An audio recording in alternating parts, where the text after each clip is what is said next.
All right, and we are live. How's everybody doing tonight?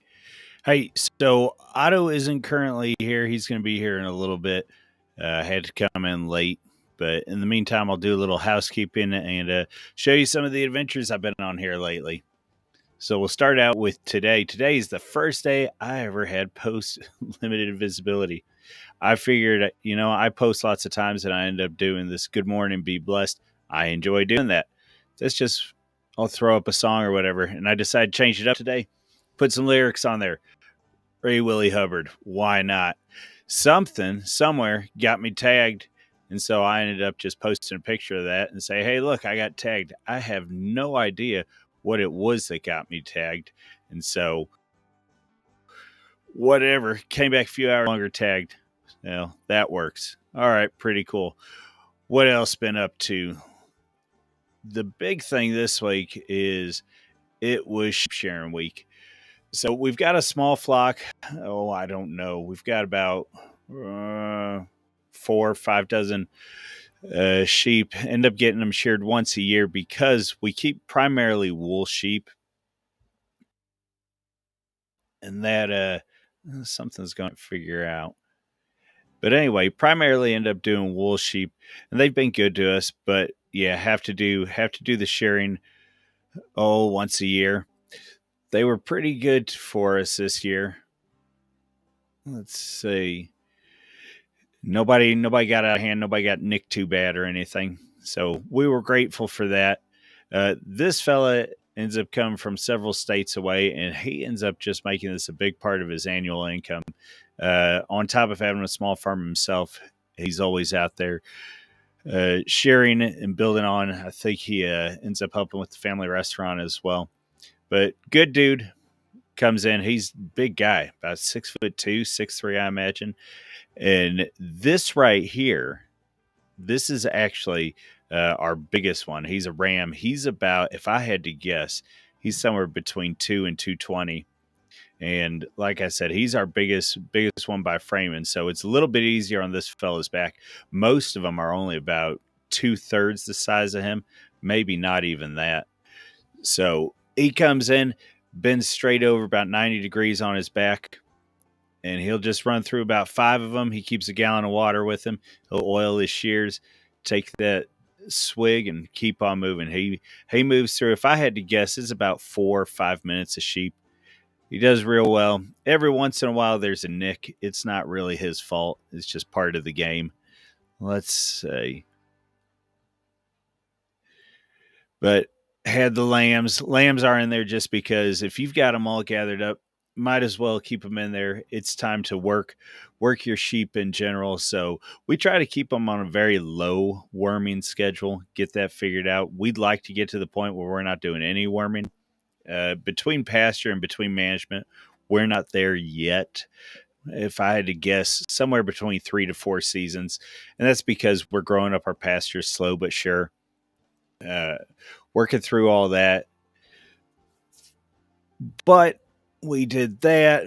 I got that whole flagging. The big one I'm going to dig into until Mr. Hawker arrives is Pad Joe ended up throwing this out today. Candace Owens posted this, and it's got to be rim frame. Let me see if I can get over there and actually get to this particular one.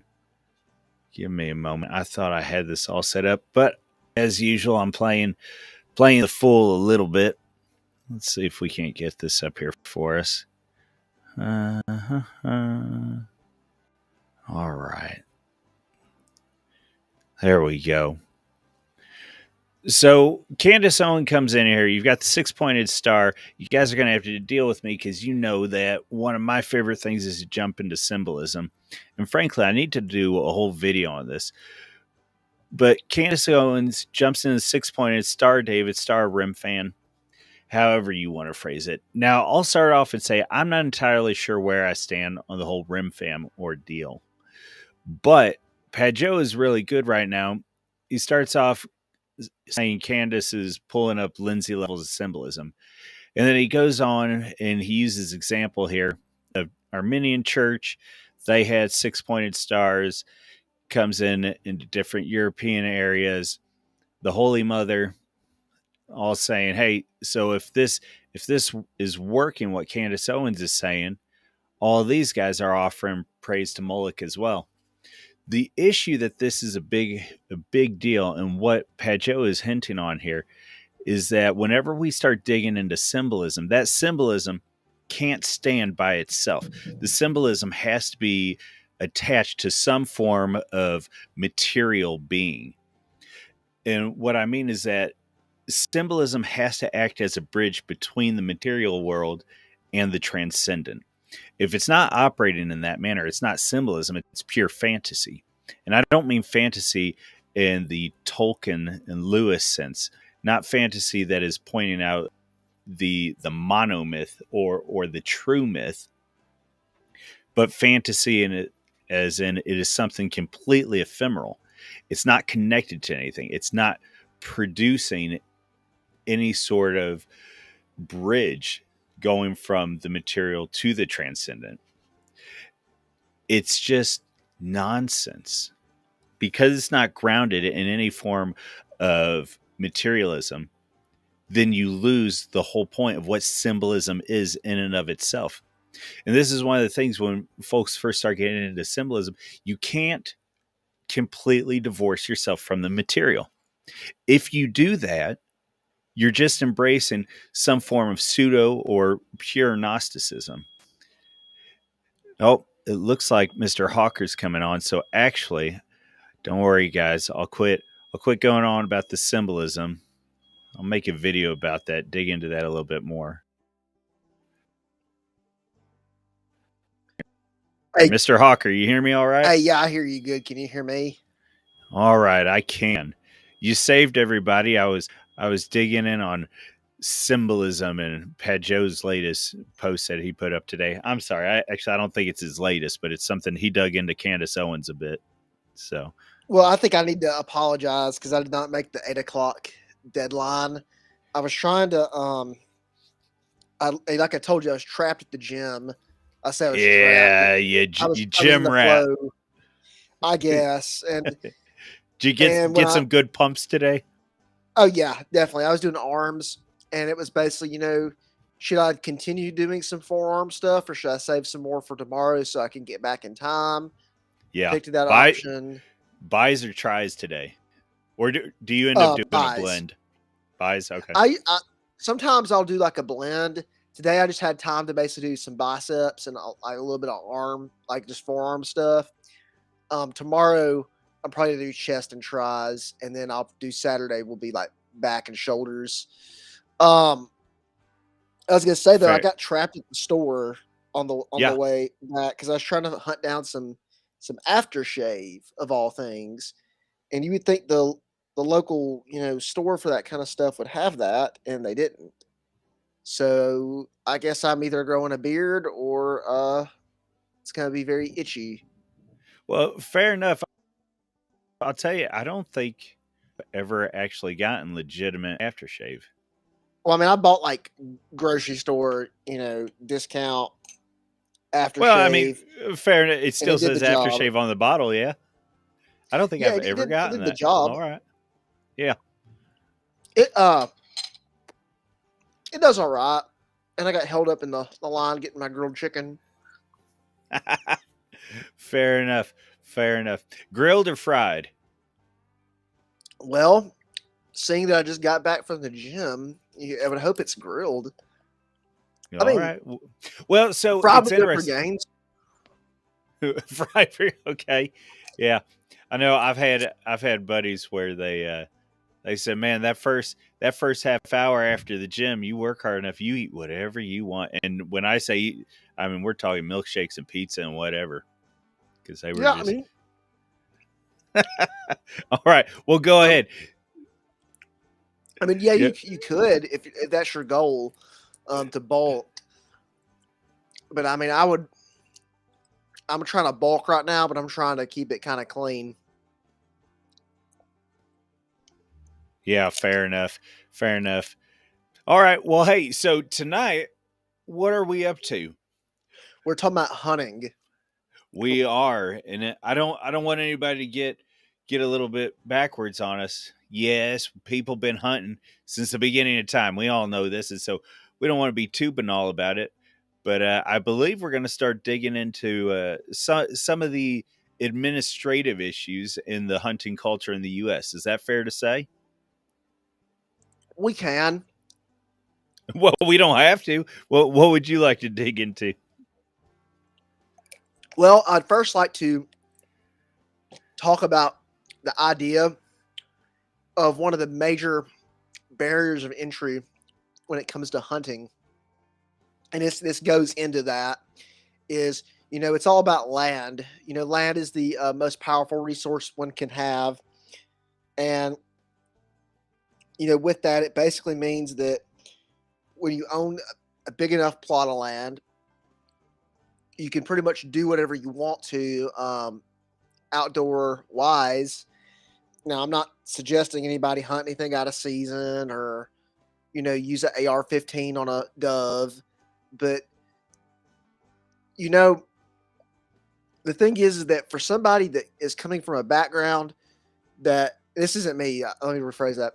If you're somebody who's coming from a background where there is nobody to take you hunting, that's a huge barrier of entry because that's going to force you to hunt national forests. It's going to force you to hunt government land. And now here's kind of where we get in with the regulations and stuff. As someone who follows regulations, I can tell you this: hunting on private land, even when you follow the rules, just feels so much better. And it feels like there's less pressure on you than when I grew up hunting on government land. Because, I'm not going to name where this is at, but I knew of a government land that in order to deer hunt on, you had to go to a class. Like, and I mean, like when go to a class, I mean, go in person to a class. And then when you're there, you have to basically go take this test, all this, kind of safety stuff. And then on the day of the hunt, you have a certain zone that you have to hunt in that forest. And if you shot a deer and it ran out of that zone, you could not go get it. And the zones aren't that big, and you're in there with a large group of people. So, from my understanding, national forest hunting is not exactly the best. So you want to try to go to private land to hunt. And like I said, if you don't know anybody, then you're pretty much kind of out of luck to an extent, at least in the southeast, because people are very defensive about their hunting land. They don't want you hunting on their land because on another point of that, it's not like, oh, these people just have a plot of woods that they own and or some fields and they just leave it there. No, these people work it. They what I mean by work it is they cultivate an environment that is going to be beneficial to game so they can have better harvests. So if that means planting crops to feed your deer to make them bigger, to promote bigger deer with bigger bodies and antlers, that's going to be stuff they're doing. Turkeys, building an environment that's going to have the types of trees and stuff or fields that turkeys enjoy. It's going to have that or good nesting ground. For dove, it's going to be wide open fields. You might plant millet. I think some people plant sorghum, but I think it's millet mostly they plant. Some wheat, things like that. So, like I said, that was kind of where I was going first. So, if you want to add to that or go what your point you had, that would be great. Well, it is interesting what you're saying, especially east of the Mississippi. The hunting grounds are going to be a lot smaller, and so or excuse me, public land. Different states have done a better job of having a multiplicity of land, but not only are they going to be smaller, you're also going to have a higher density of population, generally speaking, east of the Mississippi. So that's going to make your hunting a little bit harder, boy, especially if you're trying to run dogs or whatever. I know I've run dogs before on squirrel and coon on public land. It's not fun. Coon's not too bad because you can't. That's the only thing you can hunt at night. But yeah, you try to run on squirrel, and you're always worried about dog getting shot or pissing off the wrong deer hunt or whatever. So yeah, it's not great. And then what a lot of times what happened is 2 and 3 generations ago, you would know Jim Bob down the road or the Smith farm or the Duncan farm or whatever. They'd end up having 4, 5, 900 acres. And they would say, depending on what season it is and depending on what crops are going right now, that you could hunt this area of the farm. You didn't even have to ask. They knew you, and you had blanket permission to go in whatever season. And so, like you said, a big part of hunting is just the ease. Unfortunately, nowadays, the Duncans and Jim Bob and everybody, a lot of those places are getting sold and they're getting sublotted. Well, I'll tell you right now, when those 10 to 20 families come out of the city and get their piece of land, 9 times out of 10, they're not going to let you hunt it. Now, most of them are fair enough. They'll at least listen to you, let you ask your question, but there's a good chance you're not going to be hunting that land. And so it does get into, you kind of got to know somebody that knows somebody. I will say also from where I was at, I did not have a dad that was into hunting just because of different things that had gone on. And so, yes, it can be frustrating. At the same time, I did not. I think I had done a little bit of trapping before I was about 28 or so, but boy, I think I was 28, 29 before I killed my first deer. And it's been all uphill since then. Deer and squirrel, and done some trapping and whatever. But it's tons of fun. You get to put stuff in the freezer. You get to feel like you're actually doing something productive with your time.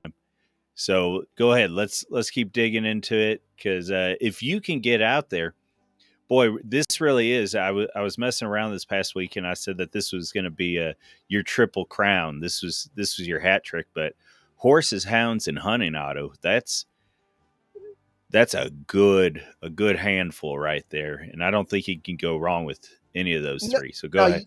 you can't, and and they all sort of, it all sort of correlates together, because in the past, horses, and even today dogs. I mean, horses still are, or equine creatures are used for hunting. Whether it's there's a guy, if you know Steve Ranella, the meat eater guy, he's got a guy that has been on a show before. There's his own stuff, named Clay Newcomb out of Arkansas, and I believe Clay likes to hunt with mules. They whether it's way out west or in Arkansas, he brings pack mules out there to hunt, whether it's deer, bear, or whatever.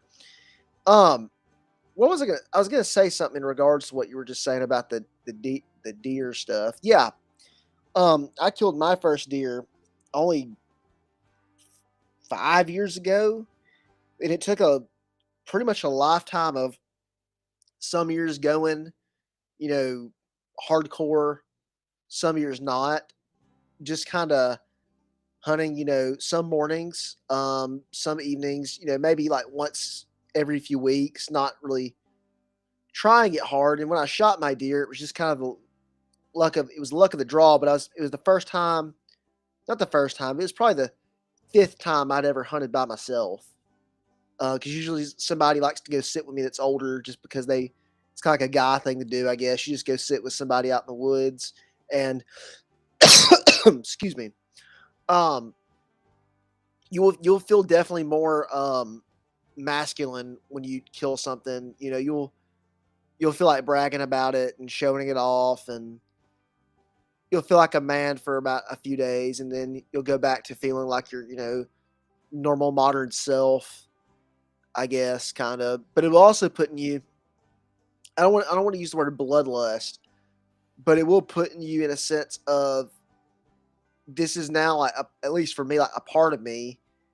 I have to kind of keep it going, and so it's going to put you out in the woods more. It's going to make you want to try more. At least for me, maybe I have an obsessive personality with some things, like working out. I went on and off in my university years. Somebody got me started into it, and then when I finally had time towards the end of my later years of study, I was able to put about 3 months into it before it ended, and then now ever since then, I've been working out almost 5 to 6 days a week, um, give or take.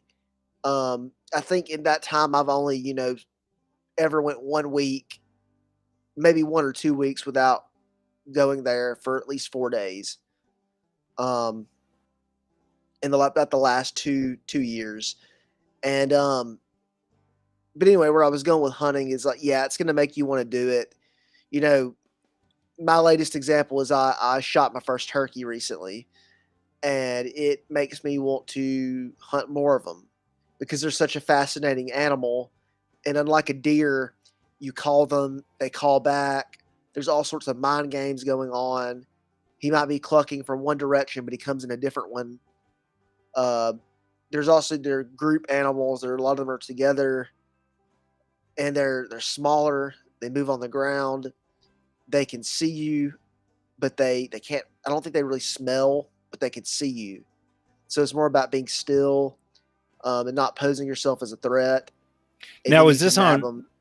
was this on public land, or were you able to get this on private? This is on private land. If it had been public land, it'd have been like a Okay, yeah. miracle, because somebody once told me that public land turkeys are hard. Oh yeah. Well, I need to be careful here. Turkey, actually, I have not done turkey, so that's going from what I've heard, not from experience. I will say, anything though, um, deer, squirrel, whatever, the it all just goes up the difficulty exponentially, because at least when you've got a good relationship with folks and can get out on land, or you've got your own land, and hopefully you're able to have been watching different game trails. Even if you don't have any game cams up or anything, you have an idea of when the herds are moving through, or what the actual coverage of squirrel are. But you try on public land, it is a crapshoot. Over every day, something's scaring them. They may not even be in the area, and especially whatever.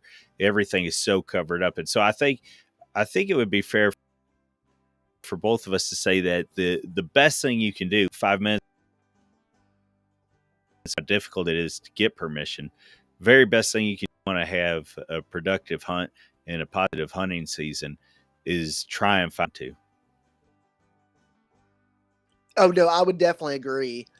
I mean, it really even starts with find somebody that's like your age that may even have somebody that they know that hunts, and just kind of try to weasel your way in if you really care about this. Most people, I think, would be willing to take you hunting. They might not let you use the land they hunt on by yourself, but they might take you with them. And so, Yeah, I think yeah, that's a that's good fair case. too. I will say,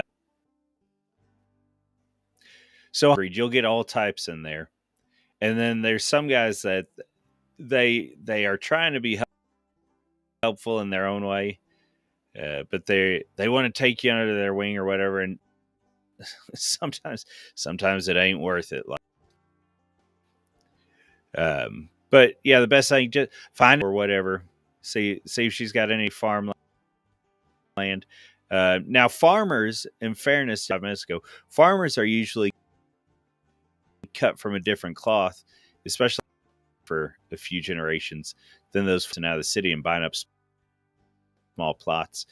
Uh, the farmer, a lot of time, he is not going to move mountains, but if he can make it work and he knows he's not using an area, he will oftentimes let you come out, and he might not let you set up a deer plot, but you might have to just change it up. And he said, yeah, bring out your 12 gauge or whatever. I'll let you end up going bird hunting out here. You many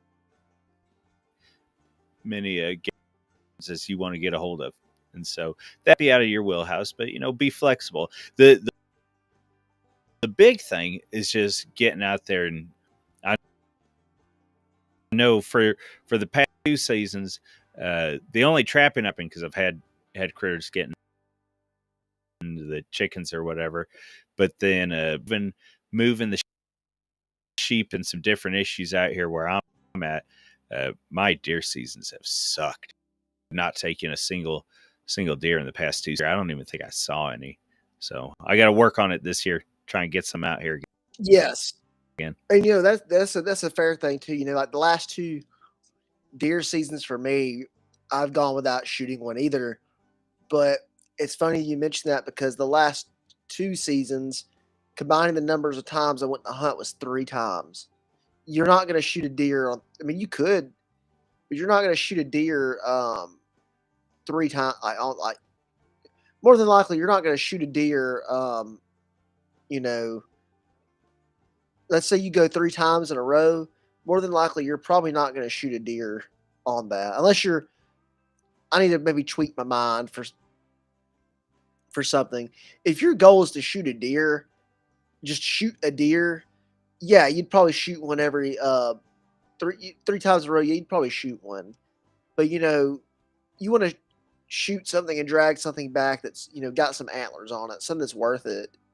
You don't want to just unless you're just hunting for meat. Oh, see, now we're gonna. Unless you're hunting for meat. I was gonna say we're because I'm the fella that I've been called out before. I've gone out in my field before, and I've taken a doe within 5 minutes. And I had a buddy. He said, "Dude, he's out there to sit. I'm going out there to hunt." And I said, "Dude, if I can fill my freezer, I'm done. 5 minutes. That was a good day. I could get back to work." That's very fair. It's a theory thing, and it's what for me. The buck is happenstance. I think I ever got was an 8-pointer. Boy, I'm terrible with weight. I'd guess 130-ish would be my guess. But he was a fair sized buck, and that was cool. But I didn't trail him. I didn't. Nope. I just happened to go to my usual spot, and he happened to come in front of me, and I said, "Oh, all right." Well, I haven't tagged a buck yet. In other years, I've taken a point just because. Look, I'm trying to get meat in the freezer and move on. Definitely a difference between Yeah, I was gonna say a lot of people. if you. Oh, I didn't know you were speaking. You might have cut out for a second on me. Oh no, you're good. I was just gonna say, I'm not a game hunter. I'm a meat hunter, and so I'm not gonna go out and shoot a fawn. I mean, but if she looks good, then that's what I'm gonna go for. And I'm willing to go for a little bit older on the does. I'll tell you what though, too, I don't need to. I do not in rut because I want the meat. I actually don't care about the antlers as much. So I'm just looking for good meat. Yeah, and that's a fair point. Is that I noticed from a lot of reading online, a lot of hunting groups, there'll be like some old guy in there that will post something about like I'll post him with his doe, and people will knock him for it, and it's like the goal when you hunt, your goal is to just harvest an animal more or less. And what are you trying to harvest is what you should are you trying I hunt for both. If I'm going hunting, I'm shooting something that I can keep as a trophy, but I'm definitely eating the meat off of it because that's the added bonus of it. So I wouldn't exactly be too worried about somebody making fun of me for something like that.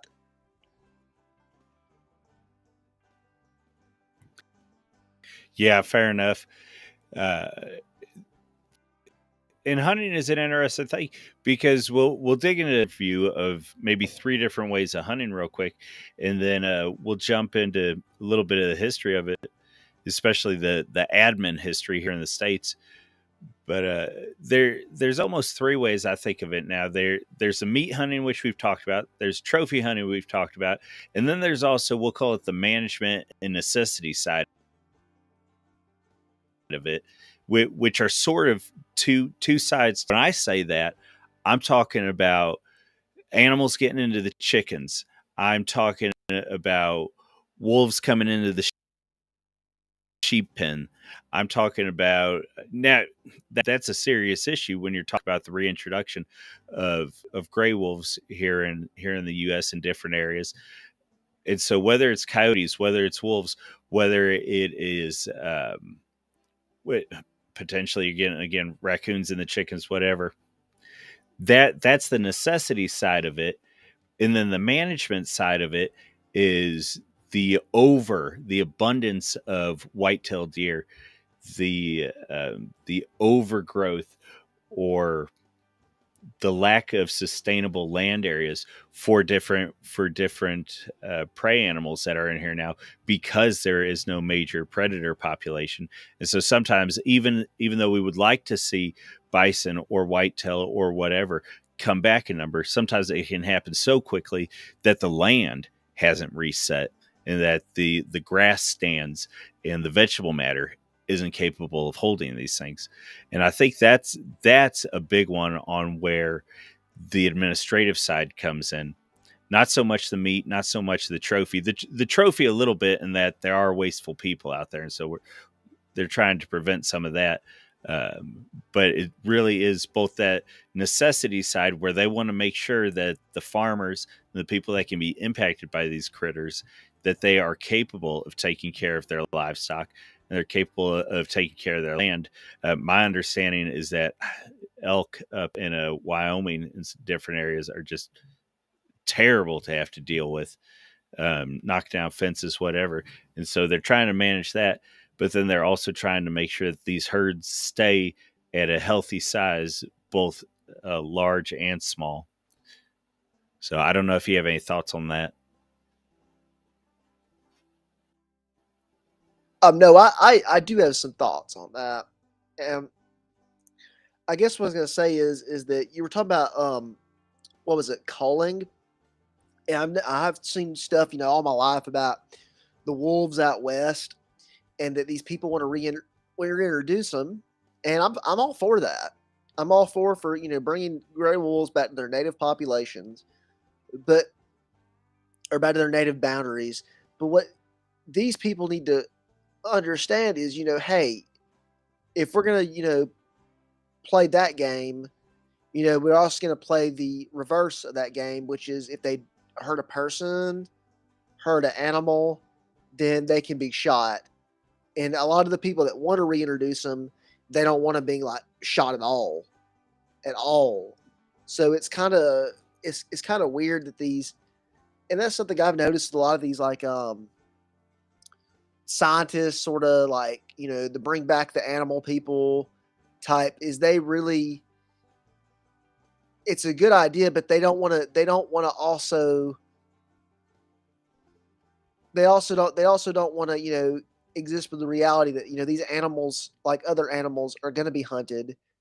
They're going to be they're going to have pressure put on them, and they just don't want to realize that. They think they can introduce like wolves to the UK, and a wolf not bite like a 3-year-old girl running around outside or something.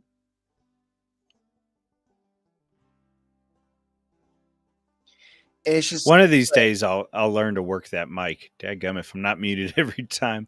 But no, you're right on there, and it it's a silly issue too. The simple numbers are that, dude, there's 8 times as many people here as there were at the height of some of these populations, potentially even closer to 9 times as many people. And so of course their areas, their habitat is going to be more impacted.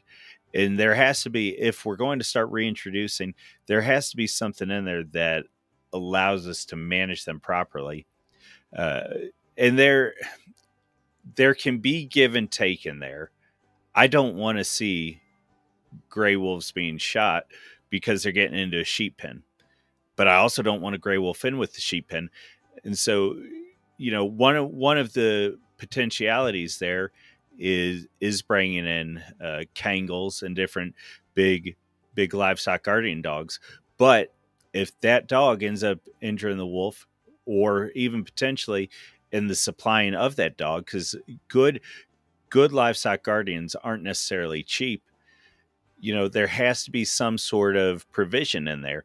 And I don't know if that means that, and I forget, I know BLM manages the Mustang and wild burro population in the U.S.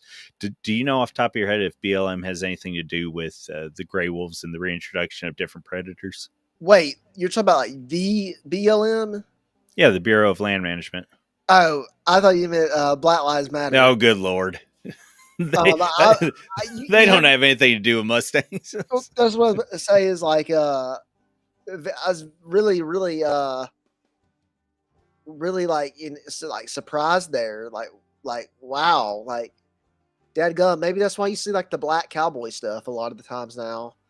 Um, Yeah, well, I have obviously, as you can tell, I have really no clue about the real BLM. all right, fair enough. I know that they manage they or at least they have a hand in the management of the Mustang population and the burro population out west of Mississippi.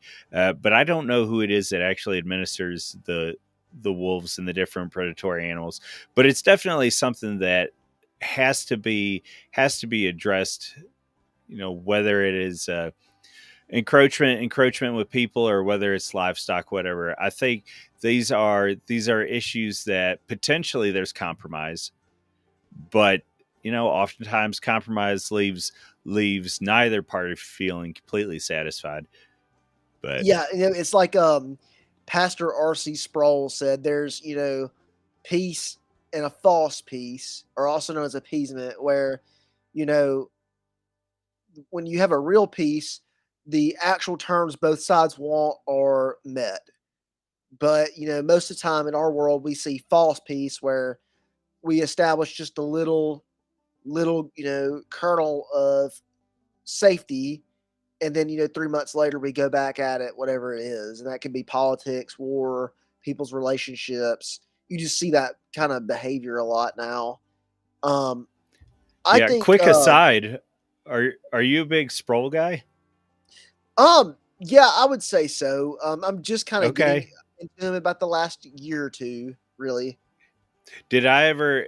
So I don't know if I knew this about you. Did I ever tell you about the time I got to hear him preach? Really? No, no, tell me, please. Yeah. Well, I mean, it's not that big of a story, but I went to a convention where he was preaching, and the idea was that the folks that were there were either leading churches or in the process of preparing for vocational ministry, whatever. And RC Sproul's coming on, and he's going to start preaching. And boy, this is an aside from hunting. Anyways, we'll get back to it in a second. But so Sproul comes on and he says, "All right, fellas, here's the thing." He said, "I'm just here to preach the gospel, because if I preach the gospel and know that you know what the gospel is, then I could be sure that you're taking the gospel and you're preaching it to your congregations." And that was a profound moment for a young me, because I was sitting there beforehand and I was saying, boy, this is R.C. Sproul. He's going to come in and he's going to dig into all the mysteries of the Bible, and he's going to explain everything, and everything's going to be revealed. And it was, no, it's the gospel. It's the gospel, and it's only the gospel. And if we start getting beyond that, well, we're getting too big for our britches. And so I appreciated hearing that from him. That doesn't And strike me out of character at all for him. right. Especially listening like Ligonier, like recordings and stuff like that, driving to and from work. Um, I see him as being a very I actually view him as kind of a I view a lot of people in a pastoral way as being like concerned of different matters of the Bible. And I always viewed R.C. Sproul as a guy that's about like the philosophical elements of Christianity, Whereas somebody like John MacArthur, I know he has all sorts of things, but I always see him being more like the eschatology.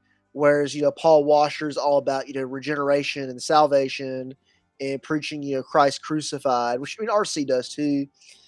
And then you have Vodi Bakum, who's kind of all about like more or less like about our mind and our lifestyle, which Paul Washer is too. But I feel like Paul Washer speaks like he's speaking to a crowd of unsaved, unregenerate, people, which is smart to a degree.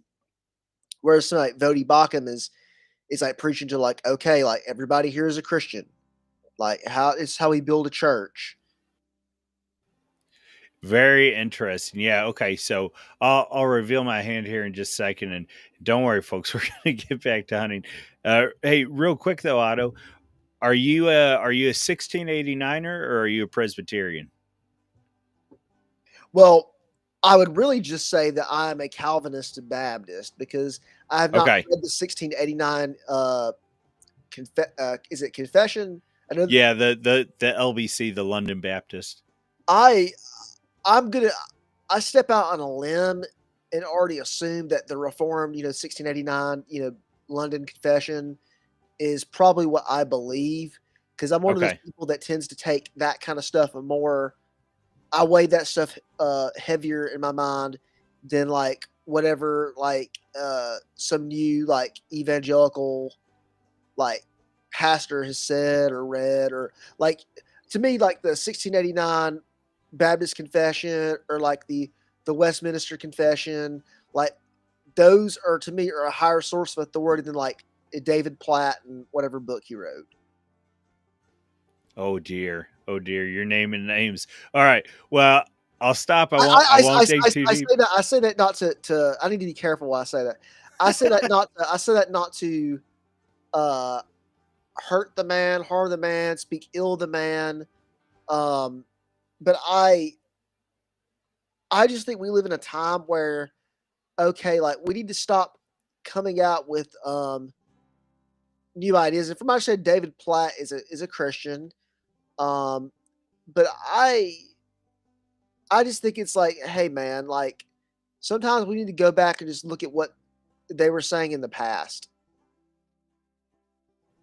Yeah. Fair enough. So I'll reveal my hand now and say no. I was very much within the Reformed world, primarily with Baptists, and then dealt with a lot of Presbyterians. Where I'm no longer within the Calvinist world. However, I still remain very grateful for Sproul, for Spurgeon, for Matthew Henry, for some of the different commentators, and then some of the contemporary preachers. In that there, if nothing else, there was a heart for the gospel there that I'm incredibly grateful for.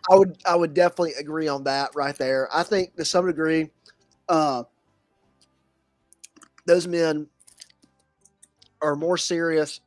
Whatever you want to say about them, it's clear that they're serious. Whereas we look at modern day, like you look at like Elevation with Stephen Furtick, or today I saw a video of a pastor riding a like a train like roller coaster thing on the altar. Uh, like you know, like give me an Armenian that preaches with the vigor of Sproul or Washer or somebody, and I'll take that any day over Calvinist or whatever or traditionalist that rides a train around in circles. Yeah, fair enough. All right, so hey, let's run it back to hunting then, and where is it? So we've run through wolves and reintroduction, some of the issues there. How is it that the states and the federal government started forming their ideas and their administration around hunting and said this needs to be managed? The folks that are doing this, where did all that come from? Well, let's take it way back to when the first white man stepped foot on the land. Um, so I can't give you exact dates on any of this, I can give you maybe the years it occurred, but Native Americans in the East, particularly, had rather what I would call destructive hunting habits, in the sense of they would mass burn tons of forests, and would push a lot of the game out. Now, it'd make better forests eventually, but the natives were not like it wasn't exactly like what the the stereotype is of them, like with the way they treated the bison.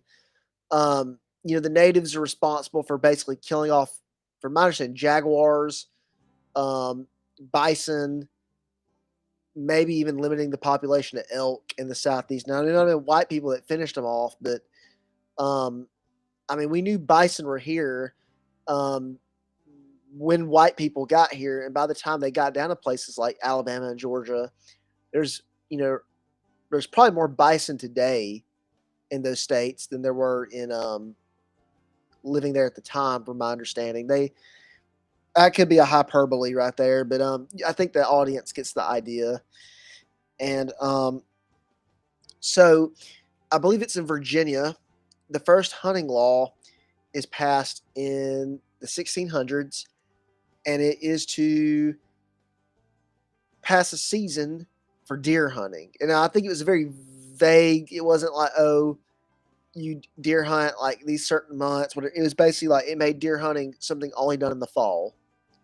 So it's like whatever you want to say the set for the season is. It's like fall wintertime thing, which the natives didn't have seasons. They did have seasons. Seasons come whether people like it or not. You know, winter will be here whether you want winter or not. But where I was going with that is the natives, their hunting seasons were not based off, oh, like this is a set time to have regulations. No, their time they would go hunt in the fall and winter because it basically wasn't the war season when they'd be on the warpath or guarding against others on the warpath. And so, from my understanding, they passed those laws, but I don't think those laws were something that really went into effect in other states. I could be wrong on that, but when people started pushing westward, it was just kind of sort of like, did these people own land, or do they see an animal? Oh, they can just shoot it. And so most of the populations of things like bear are going to go drop drastically, and I mean like drastically low, to where there's only like 100 in each, like somewhere like Mississippi or Alabama's got like 100 black bears left. Even probably Florida, maybe not parts of Florida. Um, Probably also places in like Western Tennessee, uh, Louisiana, things like that.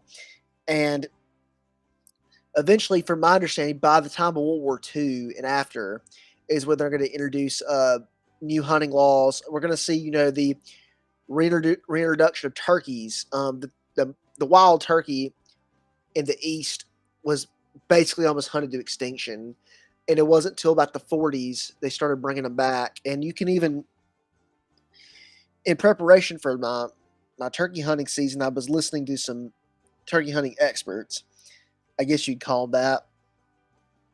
And there's a guy named Eddie Salter that is from, I believe, Conecuh County, Alabama. And he talked about that his grandfather got him into turkey hunting. And he basically said that, his grandfather grew up in a time where people didn't turkey hunt. It was just something they literally got guns and saw birds and went out and shot them, and they learned on their own. And that, he was basically a second or third generation turkey hunter since the almost the extinction of the bird in the eastern part of the country. This is almost kind of the same with deer too. And I've asked older folks, hey, like do people see deer all the time back then? And they said no. That you didn't just go, even squirrels. They said you just didn't see animals like you do today, even in the countryside. Like if you wanted to see a deer, you have to go to a national forest or something. That there just wasn't as many animals. So Yeah, and I yeah, I have heard this. This is now I might have missed it. You were saying this was your grandfather, or well, I was saying the first guy was his grandfather, but I was talking about my okay, grandfather at the end. okay, yeah.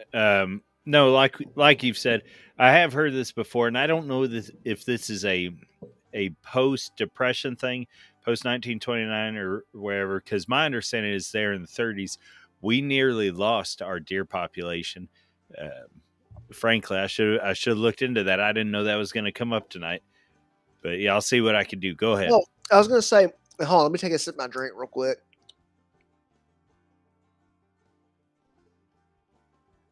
Okay, I'm back. So I was reading an account one time of a guy who was like had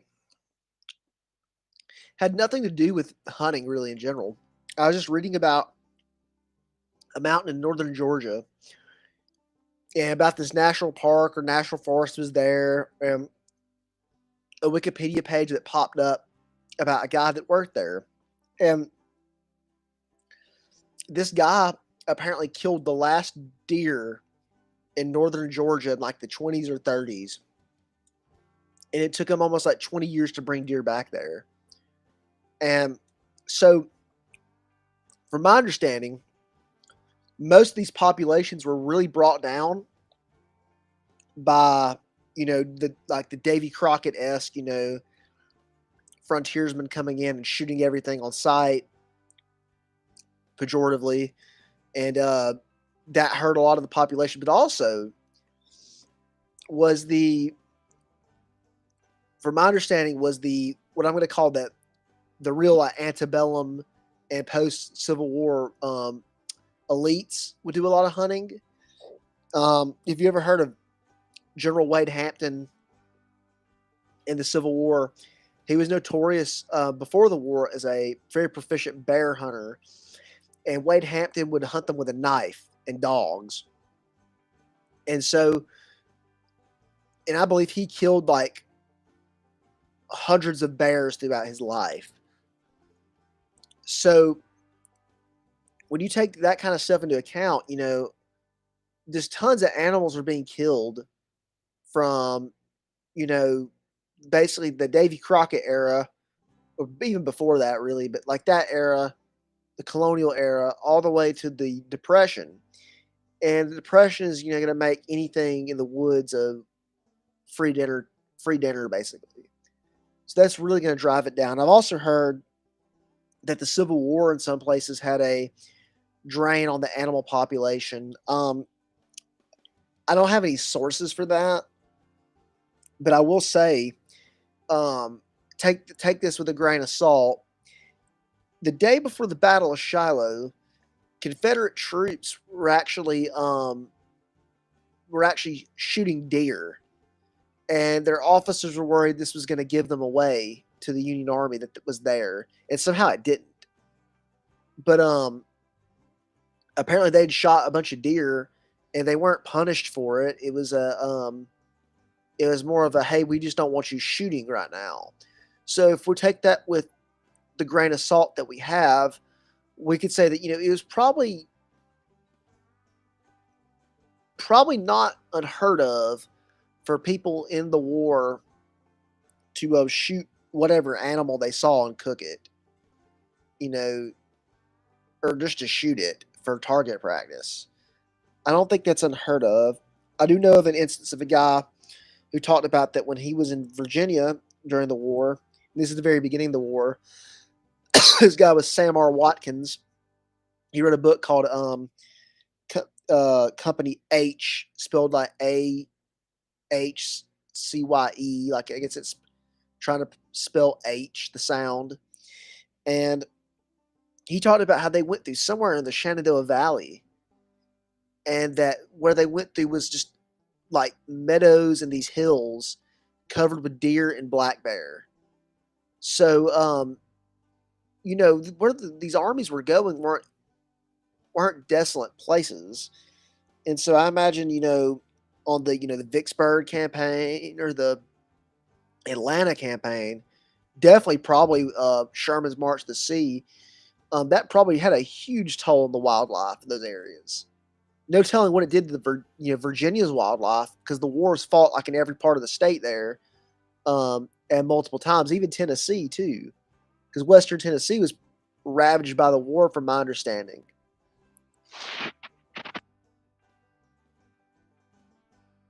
Yeah, absolutely. So Joel Salatin, he is a farmer out in Virginia. They're a little bit in the central western side, and he talks about the Shenandoah Valley and how when folks first came out to it, they were seeing grass that was 6 and 7 feet high and just herds and herds, gigantic herds of animals that were working through the area. And then by the time we get to about the 1900s, there wasn't too much left of what had been there of the original populations. And in regards to some animals, such as the bison or whatever, there was nothing left in particular in the Shenandoah Valley, because again, that's what he's speaking of.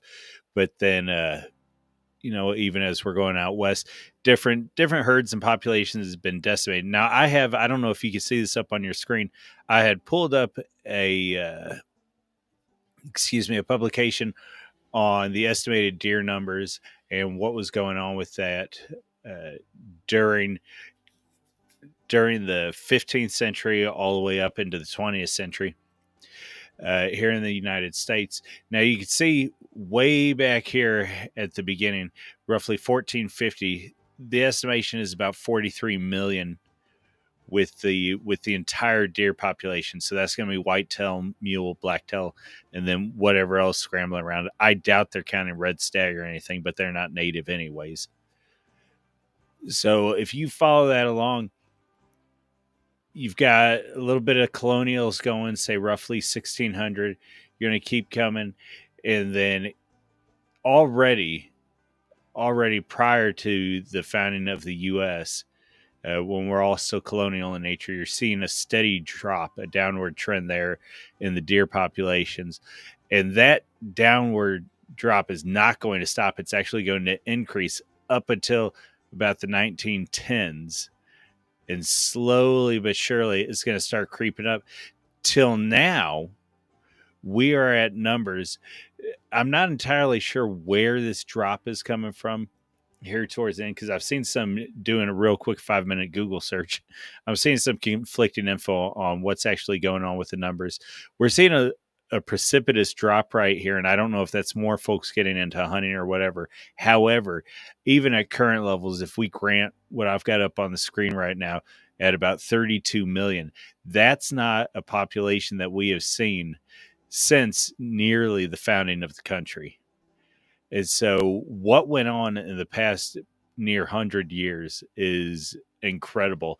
And the amount of effort that was put into that by the states and by the federal government is significant. And I think frankly it should be acknowledged and appreciated, because for everything we were talking about an hour ago with folks trying to get into hunting and how difficult that can be, there are a lot more hunters nowadays, and there are folks that are trying to get this thing figured out. I will say the thing that pisses me off is near every deer season anymore, I see 2 to 3 carcasses laying out with no head, just rotting. But that's neither here nor there. Hopefully people start doing better. And I think when it comes to the DNR, uh, or excuse me, the fishing game of the different states, and then on the federal level, there needs to be a recognition of their efforts and some praise on what they did to bring these populations back. Oh, most definitely. And an animal I would really like to see them honestly try to bring back in the East is the buffalo and the elk. If I had to pick, I would probably say the elk. But the more like Yeah, I think get the older, the more I want to see bison back. fair enough. I'm trying to think. The only elk I'm aware of east of the Mississippi, is that a Kentucky herd? I think there's an There, Appalachian so herd there's somewhere. so there are. Let me think. There are there's a herd in the Smoky Mountains and the North Carolina border by Cherokee. Now they're not caged in, So if you drive up there, you can see them, and sometimes you won't see them. They're just roaming around free. There's probably like 300 of them. I would think. Those elk, they yeah, they're wild animals. They travel around freely. I've seen them before. I've seen them twice up there. There is a herd in there's a herd in Kentucky. Actually, Kentucky has an elk season. You might have to draw on it, but they somehow got the herd up there in some of these counties, and they were able to spread populate. It might be like 2 counties, but they have a wild herd up there that is probably like a few thousand elk. Land Between the Lakes also has, I think, elk too. That might be where it's at. You have a herd in Virginia somewhere. I think it's in Wayne County, and they might be on a farm or a high fence type thing, but they might be free. I can't remember. And then going up further north, you have a small wild population in Pennsylvania that is in several counties, and that's all your eastern elk, as far as I'm aware, east of the Mississippi. Yeah, fair enough. I threw it into Google. I don't remember what their AI is, but anyway, it popped up with some different results, and it was talking about it does look it looks like you're primarily going to be seeing them in that northern Rocky area, but then you'll also see some significant herds in Arizona, Nevada, California, Kentucky, and then it goes down from there. And it looks like they were introduced to Wisconsin, North Carolina, Tennessee, Georgia, Virginia, West Virginia, Arkansas, Michigan, Missouri. So it'll be interesting to see how these populations are able to grow, if they're going to be able to have a repeat, if the feds in the states are going to be able to have a repeat of what they did with the herds from the whitetail over the 20th century. So I don't know. I hope they are, and we'll just have to wait and see what happens. We'll have to have another restream about this in about 20 years or so. Probably so.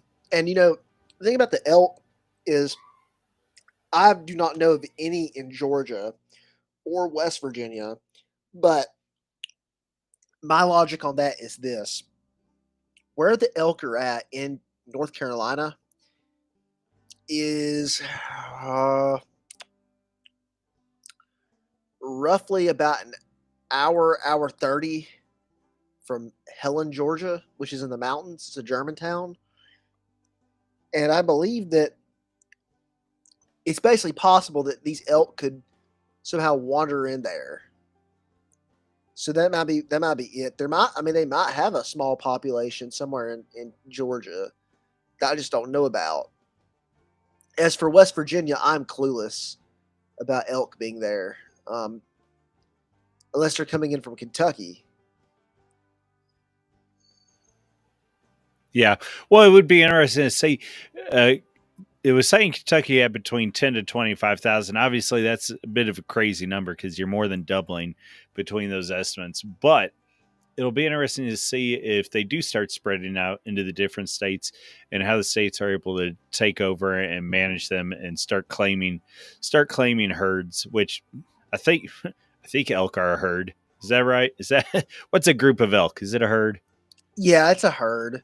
It's Yeah. just like the other deer or both. So it'll be interesting to see if the states are able to start getting a hold of them and start building their own herds, and hopefully that is the story, and we are able to keep growing. Now, it's without being all doom and gloom. It'll be interesting to see as populations start to collapse in different areas.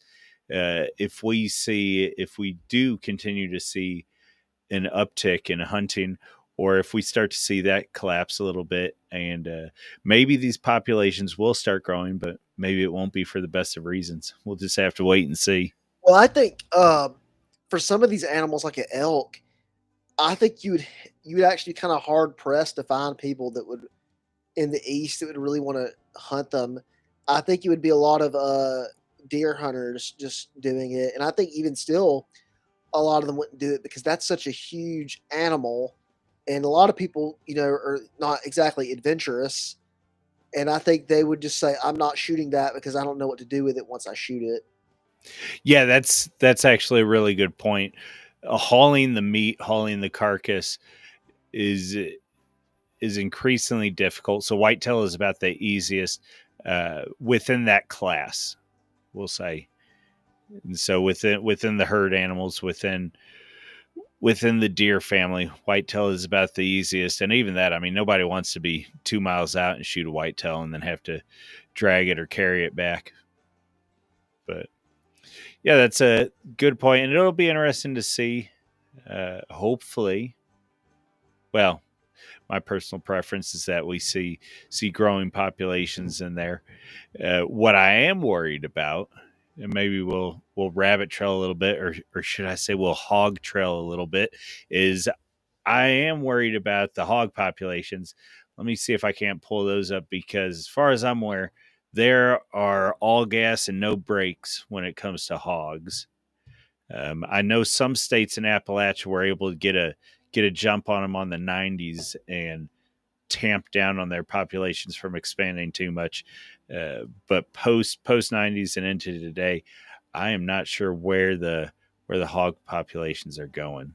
So you go ahead and monologue for a bit. I'm going to see if I can pull up any Well, information for us on hogs. um, to get down to the bacon, uh, wild hogs are increasing. You talked about the Appalachian states, and the only Appalachian states I know that have wild hogs are Tennessee and North Carolina. Well, let me rephrase that. The only areas of Appalachia that I know have wild hogs are Tennessee and North Carolina, because in the Cherokee National Forest they have wild boar. I've seen some pictures online of them and stuff like that. Um, Now, as for like northern Georgia, northern Alabama, Virginia, Kentucky, I I don't think there's any wild hogs. I know where I live, there's none, none. As far as I'm aware, there's none of them, and if there are, they must be, you know, less than 50 of them, and they're just scattered about. Now, I've heard in reports in Alabama they are making a venture northward, but to me it seems like wild hogs really thrive in that, what I'm going to call it, that southern black belt, that grassland, just kind of flat, wooded terrain, or swampy terrain. I know a good. I'll give you this, I guess. A good, I guess, litmus test on hog populations in the southeast would be to say, are they north of Birmingham or south of Birmingham? If they're south of Birmingham, yes, you'll probably have hogs. If you're north of Birmingham, you probably won't have them. Now, looking at that map, Oklahoma, that's north of Alabama, where I'm thinking of. They have them, from my understanding. They're ate up with them in Texas. Uh, you know, the lower south is ate up with them, but I'm not aware of them being anywhere, and I mean anywhere, in northern Georgia, northern Alabama, um, the mountains of the Carolinas. Well, besides that population in North Carolina, the mountains of Virginia, West Virginia, and Kentucky. Now there probably are to some degree, possibly. I'm not putting it not out there, but as far as on the ground level, or what I've done my little research into, there's like, they're not either not there or not significant. Yeah. Now I do know that there in the 90s. The state I was referencing a few minutes ago, it was Kentucky, and I think it might have crept out into West Virginia and into Ohio. That there had been some. What is that out there? Is that I think that might be Dan Boone National Forest, and there had been some populations moving in that way, and then they got crushed. They got crushed, and which, frankly, good for that state and good for their management team. The less feral hogs we see, the better. Now, the interesting thing about this map is this has nothing to do with population, but it's saying, hey, we had feral swine in 1982. That's going to be our blue, and here's the counties that listed them in 2015. And it's a curiosity because you've got Ohio, you've got Kentucky, you even got Pennsylvania. Now, what's this one up here past New York? Is that Vermont and New Hampshire? I'm really bad That with is Vermont and New Hampshire both. Okay, yeah. So apparently there's some feral swine up there. I would be real curious too to jump into the definitions on here. This is the USDA that's publishing it. So I'm not sure if when they say feral swine, if they're talking about what are the ones in the South? Are those Russian hogs? I'm trying to remember Both. the So here's my understanding of the deep lore behind the feral hogs. I just call them all wild boar. Yeah. When Hernando de Soto left Florida and went north, yeah, I don't want to. Well, I'll go full Altismo mode and go on the story. De Soto left from Florida and went all the way to North Carolina, went around Tennessee, went around Georgia, went around to Alabama, went around to Mississippi, went to Arkansas, dillied in Arkansas back and forth, went to Texas, and went all the way back to the Mississippi River, sailed down the Mississippi River, and somehow they like rafted to Mexico. It's either here or there. During that whole time, they had pigs that were just getting loose. Those pigs become the wild hogs, a lot of them. That's the first set of them. And of course, as people are coming in and colonizing the New World, they're being their own DeSotos in that extent. Old Major escapes the farm. Him and Snowball. They become hairy. Snowball becomes Hairball. The other set of wild hogs, from my understanding, are in the 20s and 30s. A lot of wealthy landowners are going to release them on properties to hunt. And these are exclusively Russian, European wild boar. These are not domesticated, like Berkshire pigs that get feral. These are, actual wild boar. So now, and from my understanding, it was a decent bit. A lot of those were actually released, I think, up in like Tennessee. So from my understanding, now a lot of these wild hogs you see can be mixed with any of that. All right, fair enough.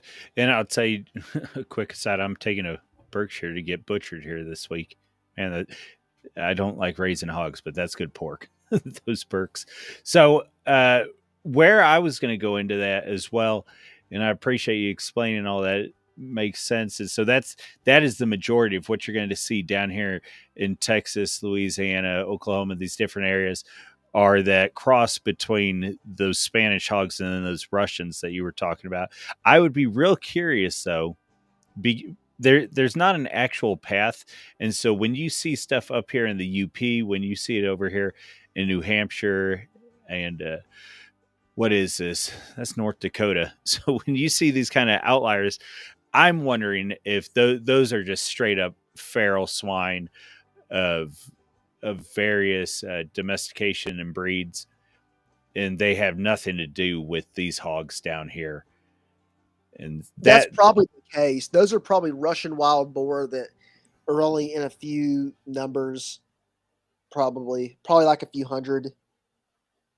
Yeah, no idea. So that's curious. Now, if we jump in here though, let's shrink this down a little bit, see if we can get back to our numbers.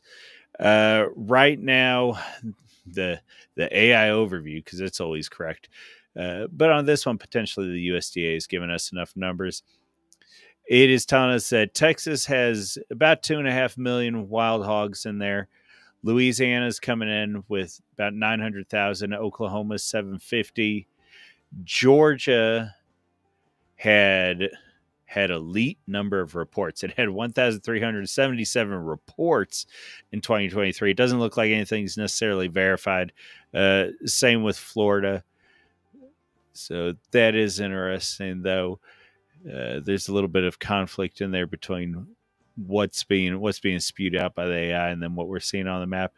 Hey, Anyways, go down further. There's an yep. actual title of states with the most, I believe. Let's see that. Which one? This world population review or the No, number per the state? numbers. This is with wild feral hog population by each state. I was going Yeah. to just leave that. I wanted to read the list. Well, they got it in here. It's out. Oh, got some ad that we ran into. Okay, so we got alphabetized in here. We're not going by number. We're going by state. Alabama 200. Now these are okay. So this is saying wild feral hog. Again, I'd be curious if this is just a random couple of hogs getting out up north, or if this is that same sort of blood and population that's coming out of Texas. Regardless, Alabama's up to 250. Arizona, that I would have figured Arizona would have been much higher. Arkansas 200, California 400, Colorado none. Same with Colorado. I would have expected at least some creeping in that southwest corner or so. Florida 500,000, Georgia a little bit over 500,000. Hawaii. Now there's no way that's the same blood. That's got to be some. What do they run out there? That's not Kuni Kuni, or I mean, no, those are Philippines. I don't know. Those are probably well, from my understanding, Hawaii is also ate up with deer, and deer aren't native to Hawaii. Oh, okay. I imagine those are just honestly. I would be surprised if they're feral hogs in America that were just dumped off there to hunt there. Oh dear Lord. Okay, fair enough. Well, apparently they're ate up with them because near 500,000 I have between heard the islands that of 'cause Hawaii. I think Okay. Joe Rogan said that Hawaii's like one of the it has like a huge amount of deer and hogs. They just eat up the place because there's no coyotes there. Right. That's what I was thinking. There's no super predators or anything out there. All right. Idaho's got none. Illinois' got 20. Indiana's got a few. Kansas got a few. Kentucky 2,000. Louisiana 3/4 mil. Let's see. Minnesota's got Michigan. That is so weird. Yeah, you always got to wonder. So that is something that happened there. My goodness, that happened from the colonial times. Folks would bring in non-native species, and then they just Oklahoma yes, sir, 1.5 million. Yeah, 1.5 million. That is ridiculous. Yep.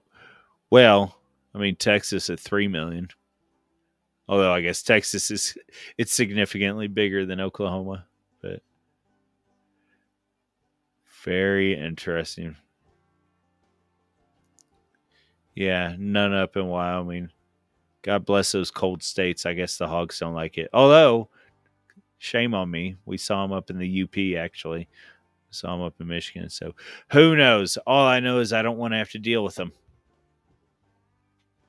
So, I hope I never see them in my neck of the woods. Here's the deal about wild hogs is that more than likely, if you're just driving through somewhere or walking through somewhere, you're not going to see them. From my understanding, they're actually nocturnal. I mean, they're out in the daytime, but you're not going to really see them and gathered up unless it's at night or evening. I've only seen one out in the wild. It was dead. It was on the side of the road in Florida. I've never seen. The only other time I've ever seen a wild boar was in a high fence place, watching them get hunted, watching them get watching people hunt them. Yeah, I've Those seen. were like I've Russian boar too. They weren't like wild. Like they weren't like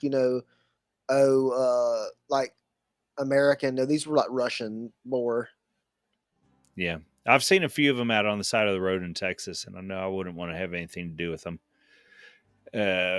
Well, not being in a vehicle, maybe they eat just fine, but I don't care, man. If I've they I've had. I hate to. I was gonna say I hate to cut you off right there, but no, go for it. um, I have had wild boar sausage before and a wild boar hamburger, and I will tell you, it's very good. But to me, it tastes just like really good pork. Yep. So there you go. You heard it from Otto.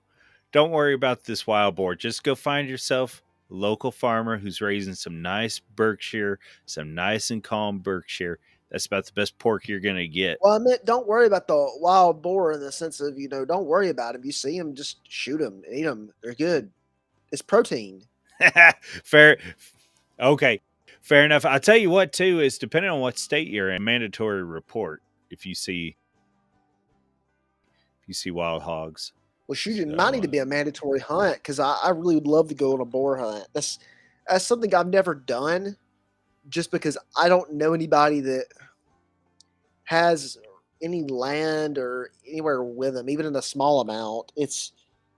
I mean, like I said, like we don't even have them where I live. hey man, I count think, your blessings. I don't have them where I'm at, and I think my dog will notify me if they ever start creeping in. But night, I'm just hoping they never come out my way with them. yeah, they are not. They are not. They're not like deer. I mean, they're aggressive. They're smart too. You you Well, want to? and I could totally be off on this, but I think they'd tear up my fields. And Oh, they probably would. That they yeah, also attack and kill baby deer. They are very aggressive animals.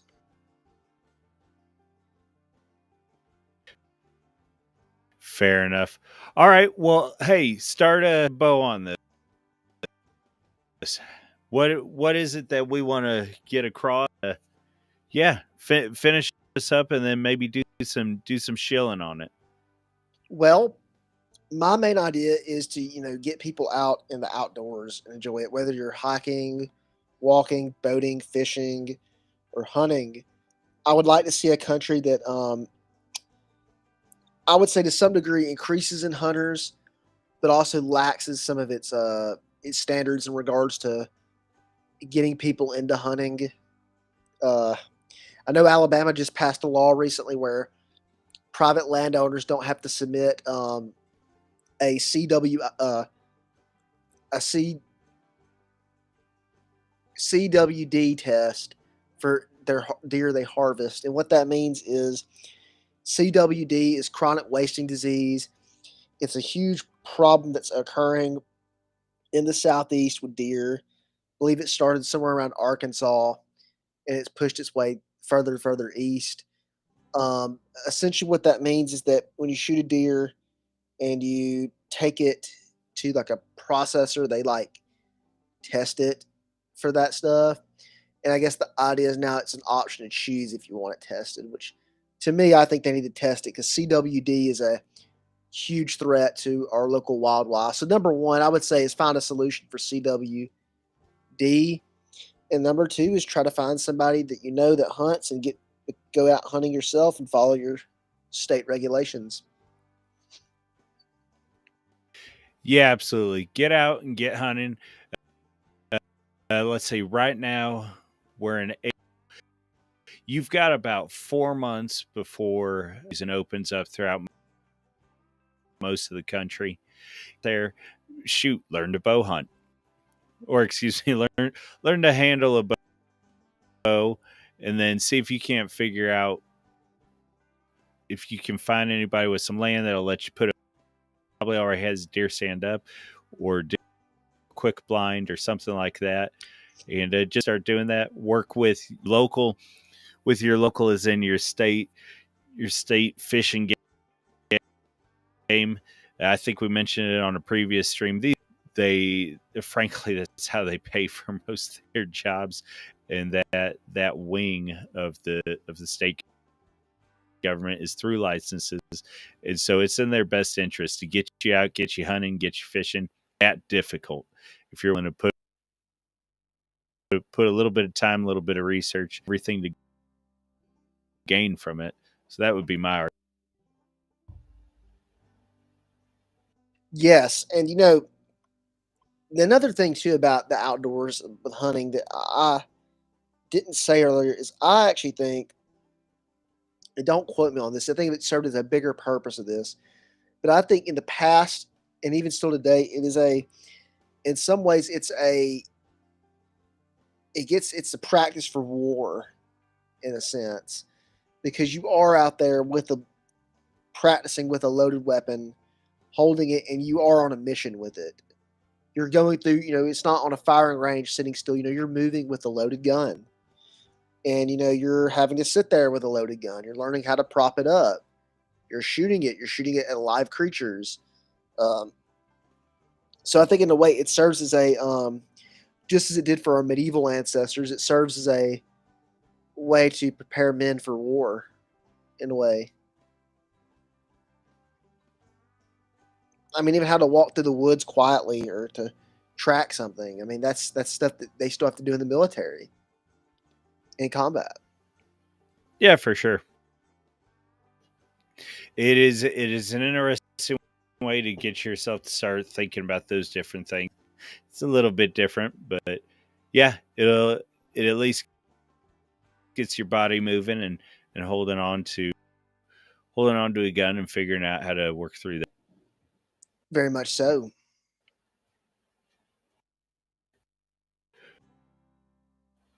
Hey, tell people where they can find you before we set off. Well, so as always, I have to pull it up and look. You can find me on Twitter at Otto Wolfhelmsen. That is a capital O and a capital W. And you can find me on Substack at autohawker.substack.com. And like I said, I've got to get writing again. Um, I've been lazy with it. My plan is to really start back in the summer, and if some things turn around here in the near future, um, I might be able to actually go back to producing tons of stuff. So we'll see what happens. Links to that throughout the description. Mr. Hawker, I appreciate it. I appreciate it on what was it? We've done 3 streams now. This is hounds hunting. Go ahead, dig into that. You'll see a fair here on the United States and on North America and different things and different movements and planning and intentional breeding that we've had going on. Appreciate it, Mr. Hawker. Well, I appreciate you for having me. And I don't mean to go on a tangent when you're trying to end this, but it really means me a lot to me personally that you'd want to have me on here for 3 different episodes in a row. Essentially, it makes me feel appreciated, and that there's at least one other person out there that likes what I have to say on stuff. Oh yeah, these were great. All right, gentlemen. Had a good time. You have a good week. Have a blessed Easter, and we will see you later.